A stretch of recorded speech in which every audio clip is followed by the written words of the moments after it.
सरस्वती जी और उनकी बहू रश्मि के बीच एक दिन बहस छिड़ जाती है। आखिर किसका काम ज्यादा आसान है, बहू का या सास का? माँ जी, सास को काम ही क्या है, आपके सारे काम उंगलियों पे तो हो जाते हैं। कुछ भी। हाँ, हिसाब तो उंगलियों पे ही हो जाता है ना। अरे बेटा, ऐसा सिर्फ अभी लगता है, जो मुझे करना पड़ता है ना वो तुझे करना पड़े तो समझ आएगा कि असली काम का पहाड़ कैसा होता है। ठीली बराबर वजन भी नहीं है आपके काम में, हर बात पहाड़ों के वजन की कर रही हैं आप। तू ऐसा करती ही क्या है घर में बेटा, ये तो बता मुझे। मैं थोड़ी ना कुछ करती हूँ, सब जादू से हो रहा है इस घर में। अरे एक दिन मेरा काम करोगी तो समझ आएगा। Okay okay, shut up. कल से मैं घर के काम करूंगी और तू मेरी जगह हर चीज का हिसाब रखना, ठीक है? ठीक है, ये भी कर लेते हैं। ये सास बहू की डील के बारे में रश्मि के पति अमन को नहीं पता था और न ही अमन के पिताजी सुरेश जी को। पर गेहूं के साथ साथ जैसे घुन भी पिस जाता है, ये दोनों भी पिसने वाले थे। सुबह अमन उठकर रेडी होता है ऑफिस जाने के लिए, तो पता है उसके कपड़े नहीं निकले हुए हैं। अरे रश्मि, तुमने मेरे कपड़े नहीं निकाले? अपनी माँ से पूछो ना, उन्हीं का काम है ये। अमन अपनी माँ के पास जाता है। अब मेरे कपड़े आज आप देने वाले हो क्या माँ? हाँ, देना तो मुझे ही चाहिए, पर तेरी बहू ने कपड़े धोने ही नहीं डाले, तो कोई भी धुला हुआ कपड़ा नहीं है बेटा। हैं? ऐसा क्यों? कपड़े तो धोने आप ही देते हो ना माँ? अरे बहू ने तुझे बताया नहीं, अब हम अदल बदल गए हैं। मैं अब बहू और तेरी बीवी सास। अमन परेशान हो गया।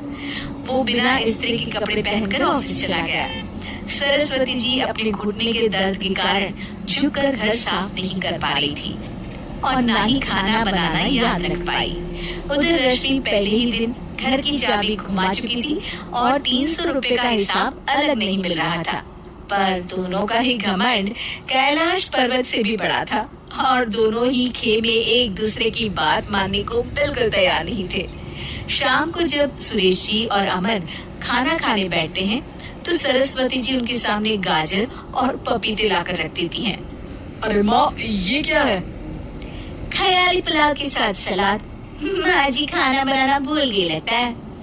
अरे एक एक चमन्नी का हिसाब है मेरे पास, खाना बनाना कैसे भूल जाऊंगी?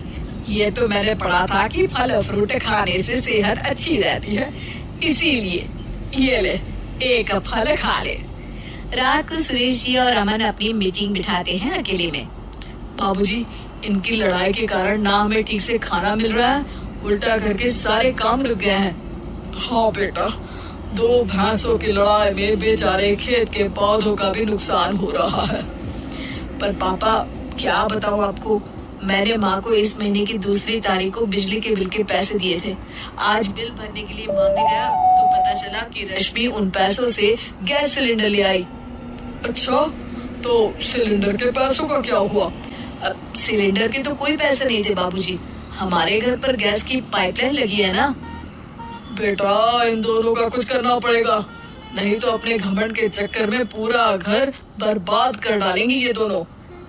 अमन और सुरेश जी काफी सोच विचार के बाद एक निष्कर्ष पर पहुंचते हैं। रात ही को दोनों अपनी पत्नियों की अलमारी से नई साड़ी निकालते हैं और सुबह जब रश्मि और सरस्वती जी उठते हैं तो देखते हैं कि दोनों पति साड़ी पहनकर चढ़ाव पर सब्जियां काट रहे हैं।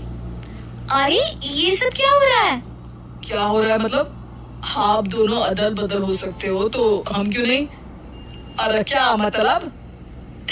नहीं नहीं, मेरी भी बचपन से किसी की बहू बनने की इच्छा थी, तो आज से सरस्वती तुम बड़ी बहू, मैं मिडिल बहू और अमन छोटी बहू। अरे लेकिन सब घर पर बैठ जाएंगे तो कमाएगा कौन? ये घर कैसे चलेगा? अब वो तो भैया या बाकी लोग जाने, अब हमने भी अदल बदल कर ही लिया है तो कुछ नहीं हो सकता। रश्मि और सरस्वती जी को समझ में आ जाता है कि उन दोनों की आपस की डील की वजह से इन दोनों को बहुत तकलीफ हो रही है और उनके ईगो ने दूसरों को कितनी यातनाएं दी है। असल में माँ जी आप सही थी, सास बनना बहुत मुश्किल है। अरे हाँ बेटा, और तू भी, मुझसे तो नहीं हो पाया सब घर के काम, वापस बदल ले क्या? हाँ हाँ बिल्कुल माँ जी, और अब आप दोनों भी बदल लीजिए। कोई आ गया तो आप दोनों को देखकर क्या सोचेगा? अच्छा है, आप दोनों के समझ में ये बात तो आई। मैं फटाक से कपड़े बदल लेता हूँ। अरे रुक जा बेटा, एक फोटो ले लेती हूँ तेरी। मेरी बेटी होती तो तेरे जैसी ही दिखती साड़ी में। और मेरा फोटो नहीं लोगी?